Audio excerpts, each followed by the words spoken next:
Satlantas Polres Sukabumi mempermudah masyarakat dalam membuat surat izin mengemudi atau SIM dengan mengubah jalur ujian praktik SIM C letaknya menjadi seperti lintasan sirkuit. Lintasan ujian praktik surat izin mengemudi SIM sepeda motor atau SIM C di Satlantas Polres Sukabumi lebih dipermudah. Hal itu dirasakan oleh masyarakat. Menurut salah satu peserta uji SIM C, Siti Nurani mengatakan, dirinya mengaku dengan lintasan ini tingkatan kelulusan pemohon SIM yang melakukan ujian praktik mengalami peningkatan. Seperti yang diketahui sebelumnya, lintasan praktik uji SIM yang sangat sulit kini jauh lebih mudah untuk mengikuti ujian praktik SIM C. Alhamdulillah sekarang jadi kita sebagai masyarakat bisa lebih mudah gitu untuk praktek uji SIM. Dan semoga kita bisa lulus semuanya. Iya. Dulu susah tuh. Kalau sekarang alhamdulillah sekarang bisa dipermudah gitu. Jadi terima kasih sudah memberikan kita kemudahan untuk bisa uji praktek SIM. Ya, ada pesan ujian juga. Dulu pernah. Gagal. Hari ini semoga bisa lulus. Ya pasti lulus. Kapolres Sukabumi AKBP Maruli Pardede menjelaskan perubahan rute lintasan tersebut sesuai dengan surat keputusan Korp Lalu Lintas Polri Nomor 105 tahun 2023 tentang pelaksanaan uji praktek SIM C.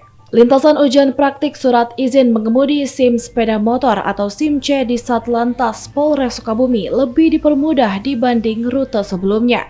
Sebelum rute diubah, dirinya pun mencoba sampai 3 kali hingga akhirnya dapat menyelesaikan semua ujian praktik tersebut. Beberapa kendaraan roda 2 yang sudah disediakan bagi peserta uji praktik SIM dapat mencoba terlebih dahulu kendaraan yang biasa dipakai agar peserta membiasakan diri pada lintasan. Jauh lebih mudah ya. Saya terus terang yang masih ada angka 8 dan zigzag itu saya 3 kali tes dulu baru lulus. Jadi 2 kali pertama itu saya kalah terus, jatuh terus, kakinya turun terus. Tapi dengan yang sekarang ini jauh lebih mudah, cuman memang grogi karena ditonton. Kemudian ini kan ada 2 pilihan motor, berarti para pemohon bisa memilih sesuai kemahiran mereka. Ya betul. Jadi ini disiapkan 2 motor, manual dan matic. Dengan maksud apa? Masyarakat pemohon SIM ini kan terbiasa dengan kendaraan masing-masing ya. Nah, ada yang biasanya pakai matic, tapi kalau dipakai manual pasti kagok, ya kan? Atau aneh ya, atau grogi. Biasanya pakai manual, suruh pakai matic kayak saya tadi, agak juga harus cari selak gitu loh.